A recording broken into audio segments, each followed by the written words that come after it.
Hey friends, I'm glad to be back today, and I'm glad you're back to watch my latest video on how to deal with a situation when somebody's talking negatively about you behind your back. It's upsetting you, it's angering you, and you want them to stop. What do you do? Okay, stay tuned because I'm going to help you figure out exactly what to do in this specific situation. Okay, so you recently found out that somebody you know is negatively talking about you. It's making you upset and angering you, and you want them to stop. Okay, first off, who did you find out this information from? This is a big question. Is it a good friend and somebody you trust that came to you and told you that somebody is talking behind your back? Okay, it's really important that you know this because first you have to qualify them and be sure that this person is telling you the truth. If they're a good friend and they've always been there for you, then you know that this information is legit. So now that you've accepted the fact that this person is legitimate and told you the truth, now you want to ask yourself the next question. What is the accusation? Basically, what are they talking about behind your back? Is there truth to it or is there not? If there is some truth to it, we need to begin to clear the air. The first thing you need to do is to set up a time to meet with the person that's been talking behind your back, preferably in person, so you can have eye contact, so you can talk, and you need to clear the air, okay? Everybody's done stupid stuff in their life, okay? I've done it, probably you too. We've done it. We're human beings, but we don't have to pay for it for our entire life, okay? So when you sit down with the person and you explain to them, hey, I'm working through it in my life, and you have to be legitimate and truthful in this situation, but if you're really working to better your life, to change some of the things that's been going on, to better your situation, let that person know. And let them know that you're doing a lot to better your life and to not go down the same path that you've been going down. And also advise them that you're really trying to make these changes and that if they could stop talking about you and telling other people about that, it would be really helpful for you so that you can continue to move on with your life and do better in your life. Now, there's going to be some people that are going to pat you on the back and let you know that they really care about you, that they're really happy that you're taking responsibility of your life, and they're real true friends, okay? There might be some other folks, well, you know what? They're going to keep on talking because that's the way they are. But you've done everything you can. You've cleared the air. And guess what? When you leave that conversation, you need to forgive yourself for whatever happened. You know, let yourself just breathe for once because, you know, we do stupid stuff in life, but we don't have to beat ourselves up over it, okay? Letting that go and taking a higher responsibility and working to not repeat the negative actions that we had in the past. On the other hand, if the accusation has no truth, it's time to confront. You've got to confront them. Confrontation is key to stopping this type of conversation about you behind your back. And the reason why I think confrontation is important is because when somebody's negatively talking about you and it's not real, that's what I call slander, okay? When somebody is slandering your name, that's not right. And you've literally got to put your foot down with that situation immediately as soon as you can. So I begin first with reaching out to that person, calling them or texting them to meet. Sometimes that person's going to meet with you, sometimes they're not. So let's say that they decide to meet with you, okay? Great. Well, at that point in time, you've got to make it clear to them that what they're saying is not truthful.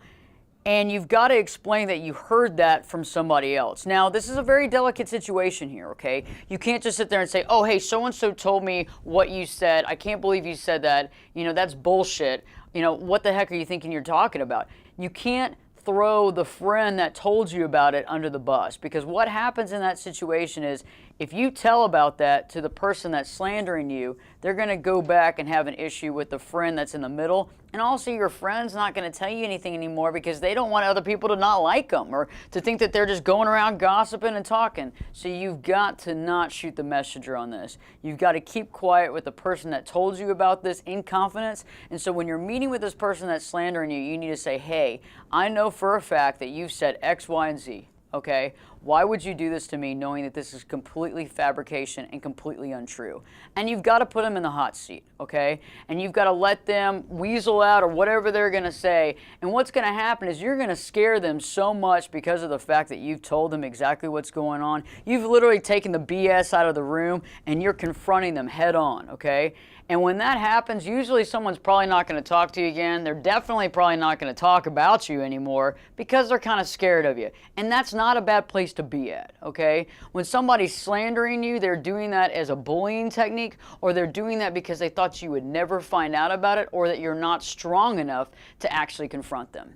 On the other side of the coin, when people are slandering you, they're probably not necessarily going to want to meet with you.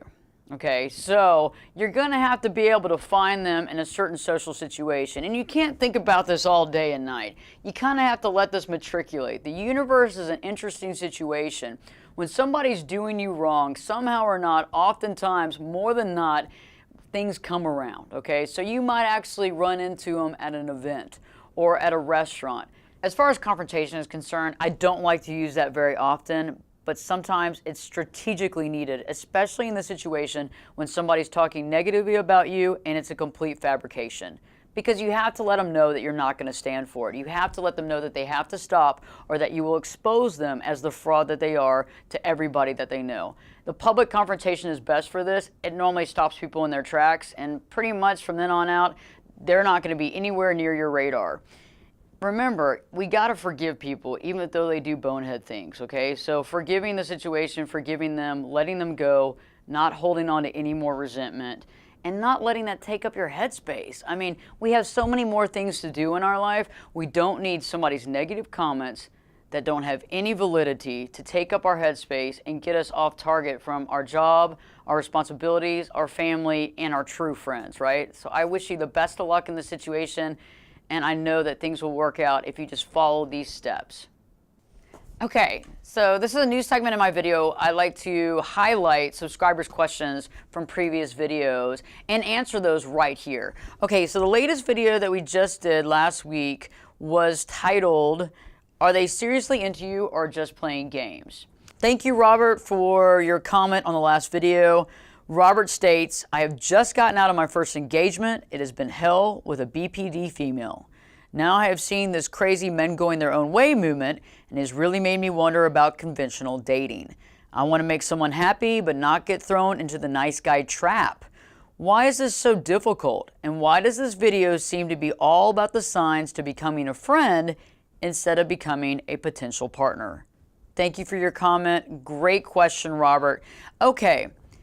This video is definitely about being a friend and being a partner, because when we actually have a really good relationship, and I'm talking about long-term dating, long-term marriage, the basis of that relationship is by being a friend, okay? There's no separation. You can't have one person that's like marriage quality and another person that's friend quality. What I've realized in life is the relationships that last the longest are based on a solid friendship, okay? You have to respect the person, love the person, be there for the person, get along with them, have things in common. That's what a friend is, right? We respect them, we love them, we care about them, we check on them, we're there for them in the good and bad times. That's what a friend is. That's what you want in a relationship, no matter what. So if you're thinking about marrying somebody, you've got to have this foundation.